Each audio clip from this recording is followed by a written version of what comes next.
Since 2009, there have been a number of cases of strange sounds in the skies reported all over the globe. Such sounds have been reported in Kentucky and Indiana. In fact, the sounds have been reported right here in Louisville. Wave 3 meteorologist Brian Good has been looking into this. He joins us now with what he was able to find out about these sounds. Oh, so mysterious, aren't they? Well, Shannon and Scott, you know, these sounds are certainly eerie and have taken place during the day and at night. And in most cases, they last about 1 hour for each episode. I invite you to listen carefully to the sounds you are about to hear.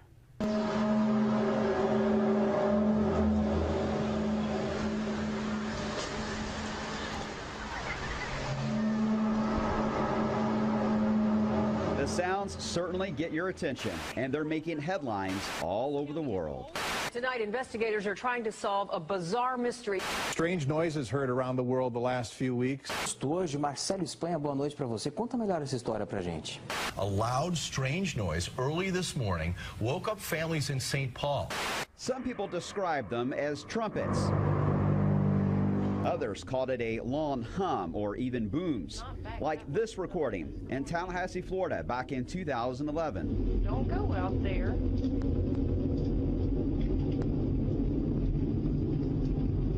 You see anything? The sound lasted nearly an hour. I know it's coming from there somewhere. The mysterious sounds were also captured on national TV during a Tampa Bay Rays baseball game. And the bunt is foul. The count is 1-1. And what could that possibly be? Somebody shut the door. It sounds supernatural. So what is everyone hearing? There have been many theories: earthquakes, electromagnetic activity, solar activity, secret government projects, and of course, UFOs and the supernatural, or maybe just an elaborate hoax. And it's not hard to think about this being a hoax. It's easy to mix audio with video and put it on YouTube. But what's raising eyebrows is the number of public reports to emergency officials. And those personal accounts, they show conviction, including Louisville resident Jeff Van Kuren, who recorded the sounds taking place right here in town. I was in bed at the time. I went outside to see if I could figure out where it was coming from, what it was, and it just seemed to be coming from everywhere. Jeff and his wife were lying in bed, watching TV in their PRP home, when the sounds got so loud, they drowned out their program. The couple, so startled, Jeff grabbed his cell phone and shot this video. It's very hard to describe. It's a kind of a wispy, kind of a low roar. It's really strange when you experience it in person and you see or hear these noises, and you don't see a plane, you don't see cars driving by. It's a peaceful night.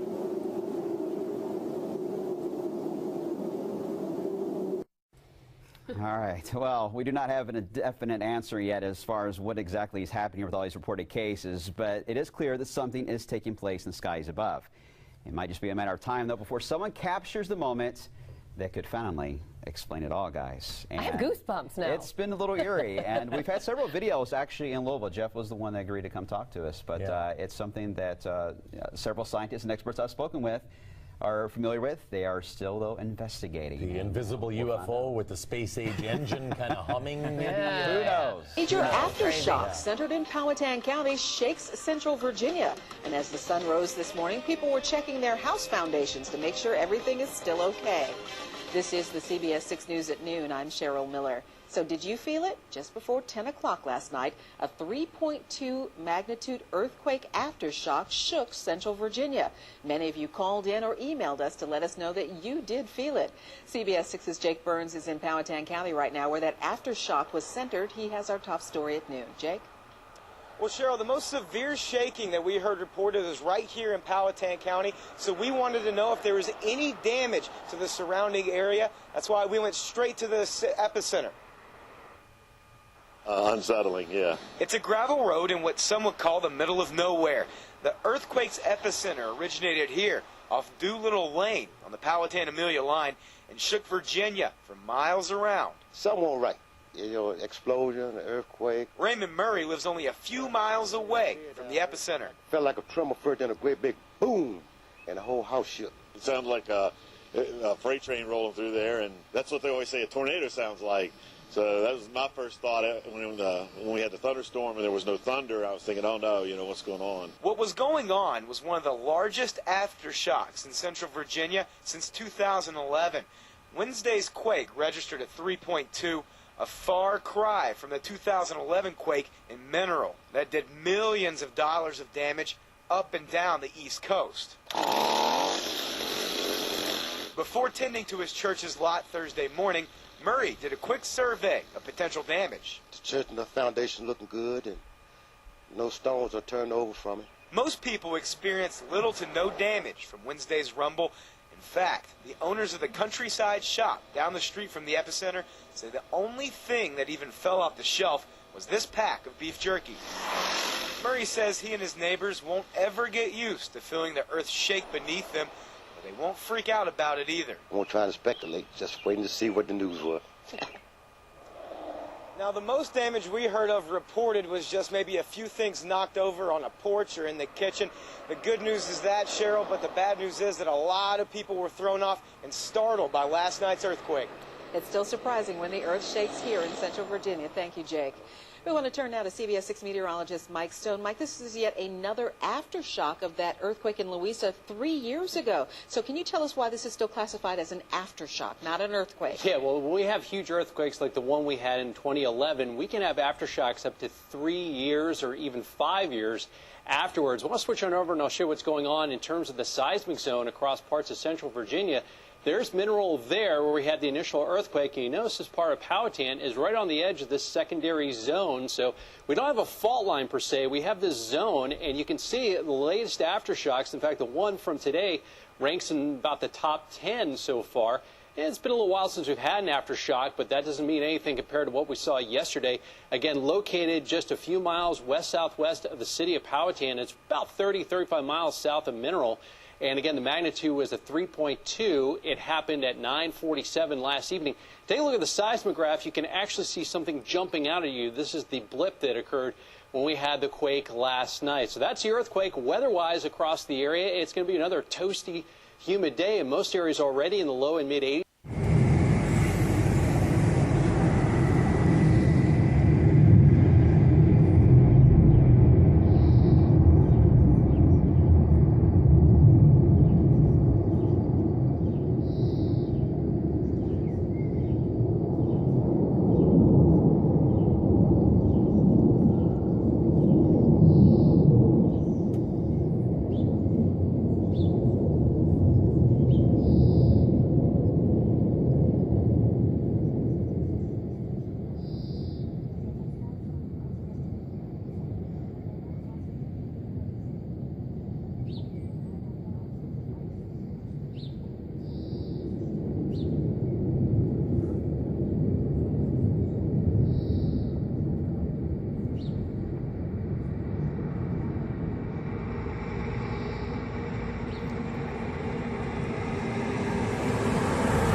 ist das?